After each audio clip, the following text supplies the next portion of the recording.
There's a glass ceiling that is above us. We can see all the opportunities, all the careers we can as Indigenous people, but we don't break through that ceiling. I guess our job is to try and break that ceiling and give our kids the opportunities in terms of pathways, jobs, all the opportunities, training, all that stuff. Where you from? Cape York, Cape York. Where you from? Cape York, York. To the D to the C, you Asian. I want my education. I'm a Cape York Murray in a new location. I want my education. I'ma get my education. I'ma get an occupation. I'ma get my education. I'ma get an occupation. The MPA College is the Northern Peninsula Area State College. We've got 5 communities in the Northern Peninsula area. That includes Umagico, Injinoo, Bamaga, Sasia and New Mapoon. For the 5 communities, there are 3 campuses. There is a primary campus at Injinoo and another one at Bamaga, and there's also a secondary campus at Bamaga. So we actually cater for students from pre-prep all the way through to year 12. We also have a TAFE campus. Teachers who come to the Northern Peninsula area come from a range of backgrounds. We quite often have graduates coming in their first year, and they may be mature graduates as well. Sometimes we have staff coming from the Northern Territory and also Victoria. The staff that we look for, who we feel will be most successful when they come to the Northern Peninsula area, are generally those with wide-ranging skills.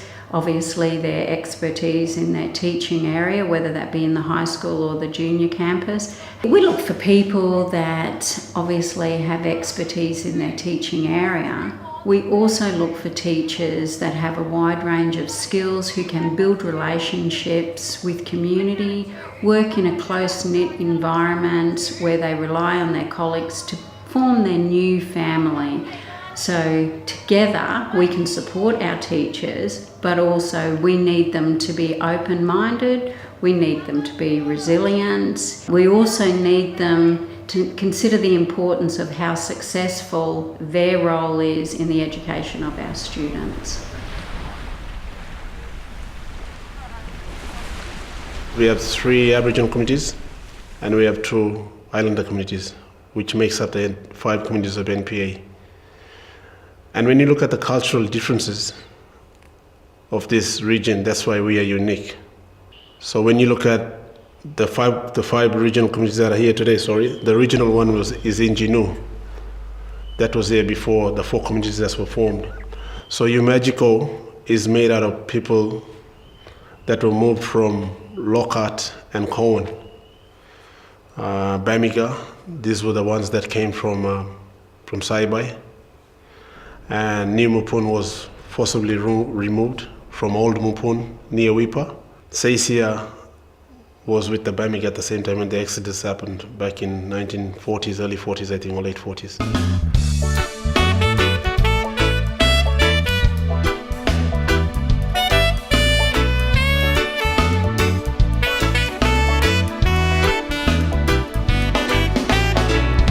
The MPA community play a huge role in the education of the students in the Northern Peninsula area. We have our council, which is run by the Mayor.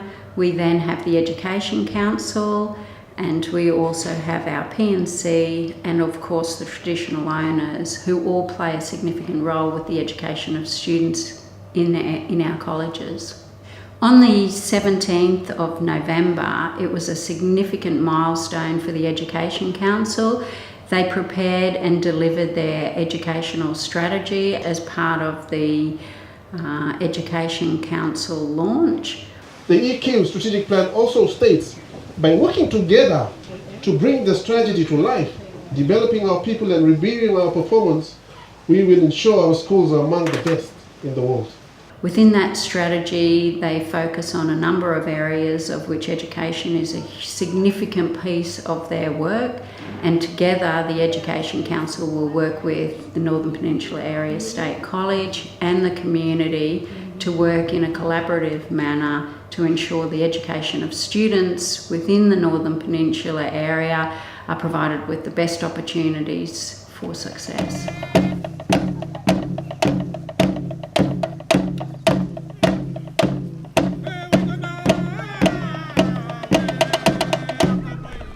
I've been here at Ingenuity Primary for the last 5 years. The last 2 years I've been principal of the campus that is here.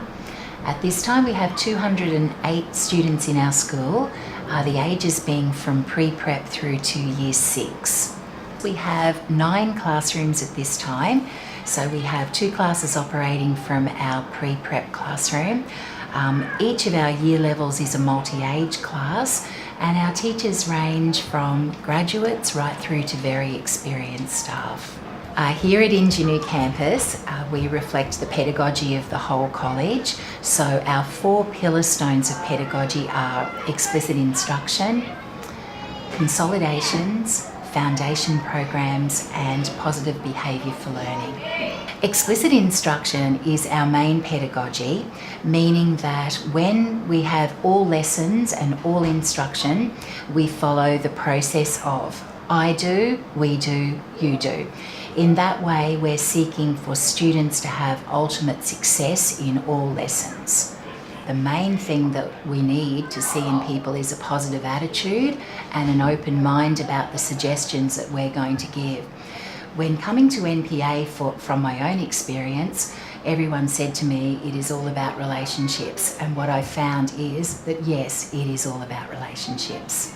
That's not just relationships with students, but that's relationships with your admin staff, with teaching colleagues, with parents and community members. Here at Ingenuity, being the traditional owners of NPA, we have very strong relationships with elders and our local land trust, and they are involved in all decision making around happenings in the campus. When I came to Ingenuity Campus, it was before the students came, and it's a beautiful campus. It's situated on the water, and the classrooms are very simple. Their gardens are lovely, and it's just got a good feel to come to it. The students can be challenging, but they're also rewarding.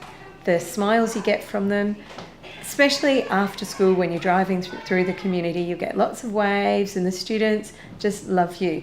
Sometimes in class, however, that might not seem to be the case, but generally when you see the students, they do like you. It's just something that you have to build those relationships and find something common with the students. The job's great. It's really rewarding. It's a lot of work, but if you are organised, it's fine. I think the biggest thing comes down to organisation. The kids are actually really loving. They're really energetic, but they're full of personality. They're really strong-willed, but if you show them you care, they'll respond the same way. They'll want to achieve and perform for you. If you've got high expectations, then they'll perform for you.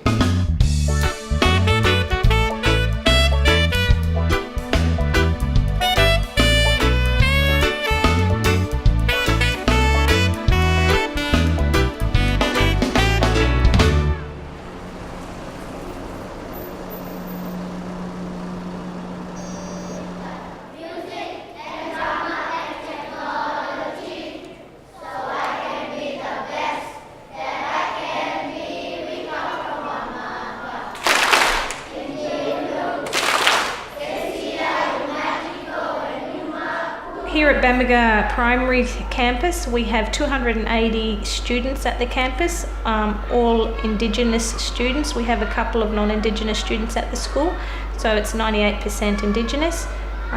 We have 13 classroom teachers, so there's 13 classes ranging from prep through to year 7. Our pedagogy and our big focus at the school is explicit teachings. We focus on consolidations and warm-ups, followed through with the I do, the we do, the you do, and then we have the plough back where you give feedback at the end to the student. So explicit teaching is a big push in our school, so that's our main pedagogy at the campus here. 1 + 2 = 3. As a teacher at our school, we would expect you to have high expectations first and foremost of yourself, high expectations of your students, high expectations of parents and carers, and also have high expectations in regards to building relationships. So you will have to come out of your comfort zone and build relationships, and that's an expectation that we have throughout the campus here. We talk about relationships as being building relationships with families, with the students, so parents and caregivers, so really getting to know the community, getting to know the families and where our students come from. That's one of the most important things for the school, so building relationships is definitely one of the things that you'll have to step out and become familiar with within the community. Having Indigenous teacher aides in the classroom gives you that link to community. So it means that they know the kids' families, they know, their home situations, they know whether maybe mum's out at the moment, or perhaps, there's been a death in the family or something happening in the family, which I wouldn't know otherwise without having my teacher aide there. I definitely think that coming remote, I've had more opportunities to develop myself as a teacher and to improve my teaching practice. I think it would actually be the other way, that if I didn't come remote, there would be a whole lot of professional development, a whole lot of just developing in myself as a teacher that I would have missed out on. Doesn't get much better when it comes to remote teaching, to be totally honest. It's the MPA, it's a tourist destination. I mean, I'm into four-wheel driving. It is the mecca when it comes to four-wheel driving in Australia. You've got so much natural beauty here. The people are fantastic. The local community is amazing. For a remote community, there is an absolute ton to do. We have restaurants, we have a bakery, we have a pub, we have a resort. It's amazing. When you're talking remote, and for what band it is, you're spoilt up here, you really are. I think if you come in here with a very positive attitude, if you really listen to your mentors, if you go through the PDs that we have, or ECMs, and really take that on board, you will make a massive difference in the classroom. But you have to come in every day with that positive, high energy attitude. If you get your routines and your structure right in your classroom, you will see success. Relationships are a massive thing here and anywhere.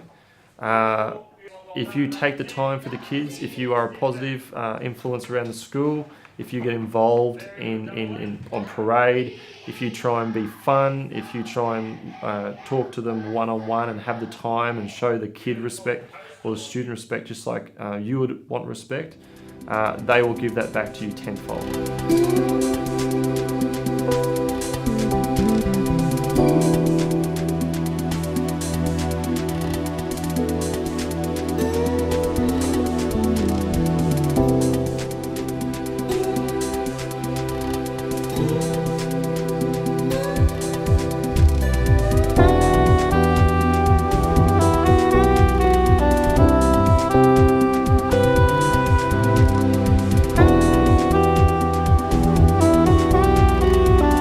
We have senior campus, years 7 to 12. We have just under 200 students. 99% of the students are of Aboriginal or Torres Strait Islander descent. The campus is broken up into 7 to 9, junior secondary, 10, 11 and 12, senior secondary. In junior secondary, we run a similar program to the primary campus, which is the students are in the class the whole day, and the teachers are released for non-contact, which is the 3 times during the week. Teachers in junior secondary 7 to 9 teach all learning areas, English, maths, science, history or geography, and are released for either ITD, HPE, HNU or food studies or graphics. Whereas senior secondary, years 10, 11 and 12s run a different timetable. We look at different specialist teachers for the learning areas. So an English teacher will teach history, geography and English, or social community studies is one of the subjects we introduced this year. Maths teacher will be flexible in their teaching area, could be maths and science or maths and PE. So we have specialist subjects and different subjects on offer, not as many, but we have the basic subjects, and we also have students down at the Island Centre who'd like to do OP eligible subjects. We as the senior campus, we take on the explicit teaching, explicit instruction, pedagogy, so teaching the kids explicitly. We start off with consolidations or warm-ups, then we go on to an I do phase, a we do phase, and a you do phase, and that is taught throughout the 7 to 12. It's tough, NPA, remote, expensive. You're alone, so you're restricted, so you have to be flexible, you have to be forthcoming, and you have to be up for the challenge as well.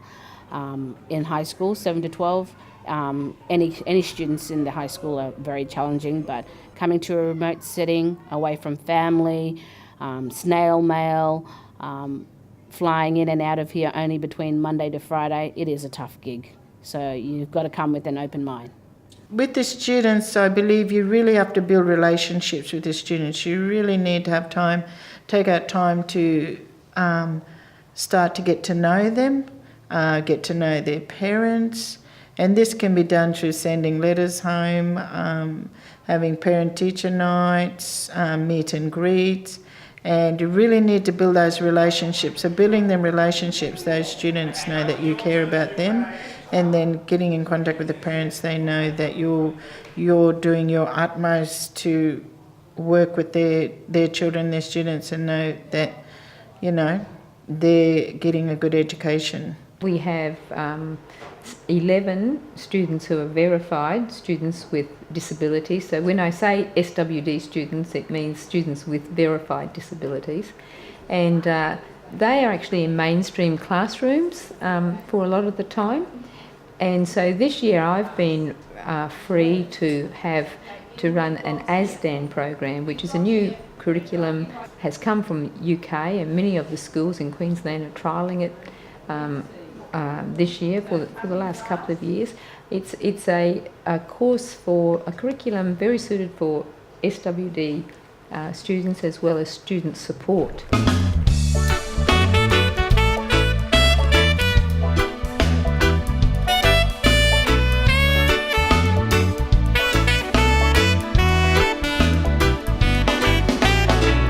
Every day I hear the rhythm of the ocean, dancing on the beach of my homeland. The feeling that I'm caught up in the motion, the listening as the tide washes away. These things I know I am a part of. These things I know I won't forget. These things carry the heart of the island way. Also a very special welcome to our Year 12 graduating students who will finish school this Friday. Each year we have a number of award and graduation ceremonies. Our secondary campus really has a wonderful evening where we recognise all our high achievers. We have Trevor and Fritz for excellence in maths, so please give a clap for Trevor. We also recognise those senior students who are finalising their formal education.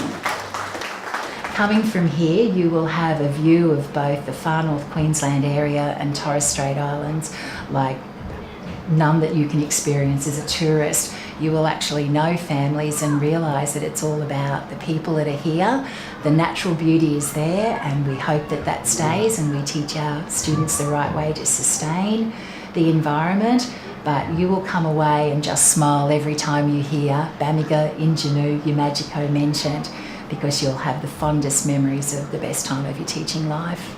Here's good. We've got so much to do. Like, you know, we bought a quad, a boat. You know, there's heaps of places to go fishing, swimming. There's places like Punsend Bay you can go out to for, you know, food. Loyalty Beach as well, the resort in town, tavern. There's heaps to do. You can't say you'd ever get bored here. We've got islands. Thursday Island is an hour boat trip away, and that's like Noosa. It's beautiful. It's the main government hub for the area. There is so much to do here, and like at the moment, currently we're getting the tourists coming in, so the place gets spruced up, and it's, you know, there's events on. There's tons of stuff to do. There are sporting teams, so when people come here, we have a local pool. So, you know, it's not the question of why; it's why not. One of the biggest rewards I see of teaching remote is that I come to school knowing that I'm making a difference. And it's not just in, my kids are going to learn their alphabet and they're going to learn how to read, but I've got kids who come to school and are excited to see me each day, and if I know that if I wasn't here, if I didn't turn up, that they would wonder where I was. And that's a nice feeling to know that you've got 25 little people in your class who want you to be there with them. For any staff member who comes to work in the Northern Peninsula area, they come and they build a level of relationship with local people that will last them a lifetime. They're able to return to sometimes their homes, other times to new places to further their career. They take cultural knowledge with them. They take a level of expertise in the classroom that I don't believe they can gain from in metropolitan areas. They also take with them skills for lifelong learning. Lifelong learning is a part of every educator's repertoire, and I feel that that skill set is broadened purely by the nature of working within a remote and rural area, within the Northern Peninsula area. I believe that skill set and those friendships will last forever.